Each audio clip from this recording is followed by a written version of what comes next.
पूरी दुनिया में हम 150 करोड़ इस्तेमाल शुदा टायर्स प्रोड्यूस करते हैं।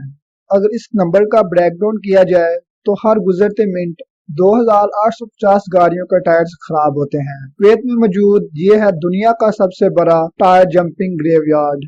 यहाँ पर पिछले 20 सालों से दुनिया भर के यूज टायर इकट्ठा किए जा रहे हैं। इसको एरियल फोटेजेस में देखा जाए तो ये कुछ इस तरह का मंजर पेश करता है।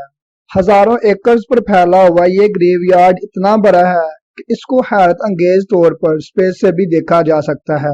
लेकिन ये ग्रेवयार्ड किसी थर्ड वर्ल्ड या डेवलपिंग कंट्री में होता तो समझ भी आता। कुवैत, जिसको दुनिया की अमीर तरीन कंट्री में शुमार किया जाता है, यहाँ पर इसका क्या काम? और कुवैत पिछले 20 सालों से इन इस्तेमाल शुदा टायर्स को क्यों इकट्ठा कर रहा है, और आखिर ये यूज टायर किस काम के लिए इस्तेमाल होते हैं?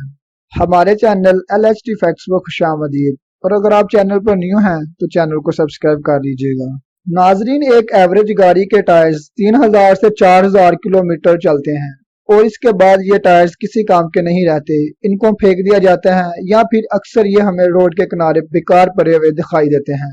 दूसरे रिसाइकल मटेरियल को तो सिंपली मेटल करके वापस से इस्तेमाल किया जा सकता है, लेकिन टायर्स रबड़ और सल्फर को मिलाकर बनते हैं। इसी वजह से इस प्रोसेस को रिवर्स नहीं किया जा सकता।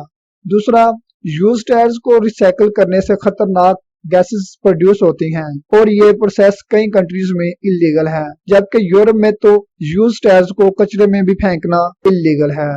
तो अब ज्यादातर वेस्टर्न कंट्रीज हर साल करोड़ों टायर से छुटकारा पाने के लिए इनको कुवैत भेज देती हैं। यहाँ अरेबियन डिजर्ट के बीचों बीच 1000 स्क्वायर मीटर पर फैला हुआ यह है Sulaibiya tyres graveyard. Kuwait in use tyres का 1000 केजी पर 1 दिनार देता है और इनको यहाँ स्टोर कर देता है, जबकि कई सालों से कुवैत इन टायर्स को इकट्ठा किए जा रहा है और देखते ही देखते ये एक ग्रेवयार्ड की शक्ल इख्तियार कर गया है, जिसको अब स्पेस से भी देखा जा सकता है। कुवैत गवर्नमेंट ऑफिशियल के मुताबिक इस पूरे टायर ग्रेवयार्ड में तकरीबन 7 करोड़ टायर्स मौजूद हैं, जबकि कुवैत बहुत ही रिच कंट्री है, इतनी कि यहाँ का एक कुवैती दिनार $3.3 के बराबर है। तो ये देखकर दुनिया को बहुत तशवीश थी कि आखिर कुवैत को स्क्रैप जमा करने की क्या पड़ी है, जबकि कुवैत इन टायर्स को जमा ही किए जा रहा है। इनमें से किसी एक टायर को भी रिसाइकिल नहीं किया। असल में कुवैत हुकूमत के पास पैसों की कमी तो थी नहीं, इसलिए वो इन टायर्स को कोरियों के पाव खरीद रहा था और जमा किए जा रहा था, जबकि सऊदी गवर्नमेंट के पास इसका कोई प्लान नहीं था। आखिरकार यहाँ एक ऐसा वाकया हुआ कि कुवैती गवर्नमेंट को इन टायर्स को सीरियस लेना पड़ा। हुआ ये कि 2012 से 2020 के दरमियान कई मरतबा इन टायर्स को अपने आप आग लग जाती थी, क्योंकि यहाँ पर सैकड़ों की तादाद में टायर्स पड़े थे तो आग बड़ी तेजी से फैल जाती थी और इसको कंट्रोल करना बहुत ज्यादा मुश्किल हो जाता था। यही वजह थी कि इन्होंने पहले टायर्स को अलग अलग स्क्वायर्स में डिवाइड किया ताकि आग लगने की सूरत में इनको कंट्रोल किया जा सके। लेकिन इसके बाद भी आग लगने का सिलसिला थम ना सका। काले धुएं के बादल ना सिर्फ जानलेवा गैसेस पैदा करते थे, बल्कि इसी की वजह से करीब के शहर अल जहरा में भी लोगों को तकलीफ का सामना करना पड़ रहा था। इन हादसात की वजह से इंटरनेशनल कम्युनिटी का भी कुवैत पर बहुत ज्यादा प्रेशर था, क्योंकि ये हार्मफुल गैसेस एटमॉस्फेयर में भी अनफिल्टर्ड रहती थी।